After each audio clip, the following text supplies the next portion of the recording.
নমস্কাৰ সকলোকে স্বাগতম জনাইছো মোৰ ইউটিউব চেনেললৈকে 5550 পদৰ নিযুক্তিৰ বিষয়ে এইটো ভিডিঅ'ৰ জৰিয়তে আলোচনা কৰিব বিচাৰিছো লগতে নেক্সট হিয়াৰিং কেতিয়া হ'ব এনআইএছৰ সেই হিয়াৰিংটোৰ লগত যিটো আইএ ফাইল হ'ল সেই আইএ ফাইলৰ প্ৰভাৱ কেনেকুৱা পৰিব আকৌ শুনানি হ'ব নেকি আৰু নেক্সট হিয়াৰিং কেতিয়া হ'ব সেইটো বিষয়ে এইটো ভিডিঅ'ৰ জৰিয়তে আলোচনা কৰিম আপোনালোকে ভিডিঅ'টো চোৱাৰ পিছত শ্বেয়াৰ কৰিবলৈ নাপাহৰিব 5550 পদৰ ফিজিকেল ডকুমেণ্টছ ভেৰিফিকেশ্যন ইতিমধ্যে সমাপ্ত হৈছে এতিয়া বাকি আছে প্ৰভিজনেল মেৰিট লিষ্ট ওলাবলৈ বাকি আছে আৰু তাৰ প্ৰভিজনেল মেৰিট লিষ্ট ওলোৱাৰ আগমুহূৰ্ততে এনআইএছৰ ফালৰ পৰা ডকুমেণ্টছ ইলেকশ্যনৰ কাৰণে যিটো কেছ কৰা হৈছিল সেই কেছৰ দ্বিতীয়টো হিয়াৰিং হৈ যোৱাৰ পিছত পৰৱৰ্তী আকৌ এটা শুনানি আছে আৰু যেহেতু 10 দিন সময় দিছিল চৰকাৰী পক্ষৰ উকিলক 10 দিন সময়ৰ পিছত আজি শনিবাৰ জিলা 10 দিন হ'ল এতিয়ালৈকে আমি যিখিনি জানিব পাৰিছোঁ চৰকাৰী পক্ষৰ ফালৰ পৰা এফিডেভিট ফাইল কৰা আমি দেখা নাই হয়তো আজি যেহেতু শনিবাৰ আজি কোৰ্ট অফ থাকিব পাৰে আৰু অহাকালি ৰবিবাৰ হয়তো সোমবাৰে এফিডেভিট ফাইল কৰিব পাৰে আৰু এফিডেভিট ফাইল কৰাৰ পিছতে নেক্সট হিয়াৰিঙৰ যিটো ডেট সেই ডেটটো অহাৰ চান্স আছে হয়তো সোমবাৰে নহ'লে মঙ্গলবাৰ বুধবাৰৰ ভিতৰত যিটো এনআইএছৰ কেছৰ হিয়াৰিং সেই হিয়াৰিঙৰ ফাইলৰ কেছটো শুনানি হোৱাৰ সম্ভাৱনা আছে আৰু এই হিয়াৰিংটোৰ যিটো হিয়াৰিং হ'বলৈ গৈ আছে এই হিয়াৰিংটোৰ ফলাফল হয়তো সেইদিনাই ওলোৱাৰ সম্ভাৱনা যথেষ্ট চান্স আছিল কিন্তু তাৰ প্ৰাক মুহূৰ্তত ফাইনেল হিয়াৰিঙৰ ৰিজাল্ট ওলোৱাৰ প্ৰাক মুহূৰ্ততে কি হ'ল আকৌ এটা আইএ ফাইল কৰিলে আৰু এই আইএ ফাইলৰ প্ৰভাৱ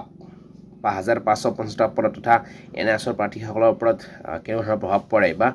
5550 পদৰ ওপৰত কেনেকুৱা ধৰণৰ প্ৰভাৱ পৰে সেইটো ফাইনেল যিদিনা হিয়াৰিং হ'ব সেই হিয়াৰিং হোৱাৰ পিছতহে জানিব পৰা যাব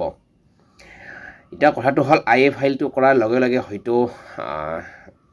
কিছু আৰু এটা বা দুটা হিয়াৰিং হৈ যোৱাৰো সম্ভাৱনা নথকা নহয় কিন্তু সেইটো সম্পূৰ্ণৰূপে জানিব পাৰিব অহা যিটো হিয়াৰিং আছে সেই হিয়াৰিংটো হ'লেহে জানিব পৰা যাব যদি আইএ ফাইলটো নকৰিলেহেঁতেন তেতিয়াহ'লে কিন্তু এই যিটো আহি আছে হিয়াৰিং সেই হিয়াৰিংটোৱে হয়তো ফাইনেল হৈ যোৱাৰ সম্ভাৱনা আছিল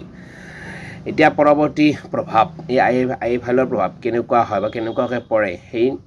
হিয়াৰিংটো হ'লেহে জানিব পৰা যাব আৰু এতিয়ালৈকে নেক্সট হিয়াৰিংটো ডেট ফিক্স হোৱা নাই কিন্তু যদিহে সোমবাৰে এফিডেভিট ফাইল হৈ যায়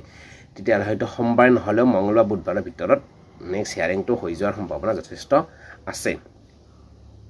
আৰু আমি আশা কৰিছিলোঁ যে যিটো হিয়াৰিং হ'বলৈ গৈ আছে সেই হিয়াৰিংটো যাতে শেষৰটো হিয়াৰিং হওক আৰু 5550 পদৰ কাৰণে যাতে কোনো ধৰণৰ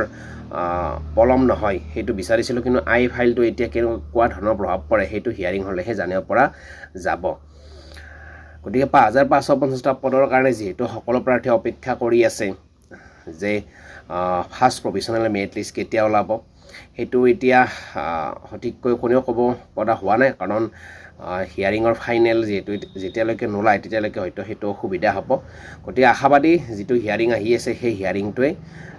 শেষৰটো হিয়াৰিং হওক আইএ যিটো ফাইল হ'ল সেই আইএ ফাইলৰ যাতে কোনো ধৰণৰ আৰু হিয়াৰিং ল'বলগীয়া নহয় আশা কৰিম সেইদিনে যাতে শেষৰটো হিয়াৰিং হওক আৰু সেইদিনে ফাইনেল কিবা এটা পজিটিভ ৰিজাল্ট আহক এনআইএছৰ কাৰণে যিহেতু ডকুমেণ্টছ ইলেকশ্যন কৰাৰ কাৰণে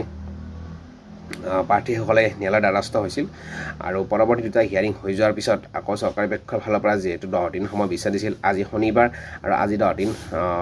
গলি গ'ল গতিকে আজি যিহেতু কোৰ্ট হয়তো অফ থাকিব পাৰে আৰু নেক্সট অহা কাইলৈ যিহেতু ৰবিবাৰ গতিকে অহাকাইলৈ বন্ধ থাকিব আৰু সোমবাৰে হয়তো হিয়াৰিং নহ'লেও কিন্তু মঙ্গলবাৰ বুধবাৰে হৈ যোৱাৰ সম্ভাৱনা আছে আৰু এই যিটো হিয়াৰিং হ'ব এই হিয়াৰিংটো যাতে শেষৰটো হিয়াৰিং হয় সেইটোৱে বিচাৰিম প্ৰাৰ্থীসকলে বহুদিন অপেক্ষা কৰিলে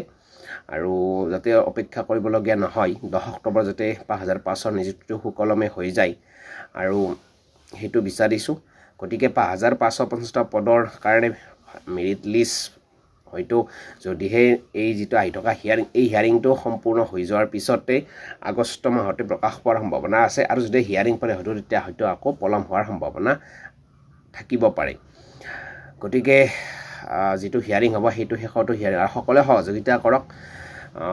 আপোনালোকৰ সহায় সহযোগিতাৰে হয়তো আমি সকলোৱে এটা পজিটিভ ৰিজাল্ট পাবলৈ গৈ আছোঁ আৰু যাতে কোনেও আৰু বিশেষ একো চিন্তা নকৰে এইটো যাতে শেষৰটো হিয়াৰিং হয় সকলোৱে সমিল মিলে বিচাৰক যে এইটোৱে শেষৰটো হিয়াৰিং হৈ যাওক গতিকে এতিয়ালৈকে ডেটটো যিহেতু ফিক্স হোৱা নাই, ফিক্স হ'লে নিশ্চয় আপোনালোকক জনাই দিম, কিন্তু সোমবাৰে নহ'লে মঙলবাৰ বুধবাৰ ভিতৰত হৈ যোৱাৰ সম্ভাৱনা আছে আৰু সেইটোৱে শেষৰটো হিয়াৰিং হওক সেইটোৱে বিচাৰিছোঁ। ধন্যবাদ।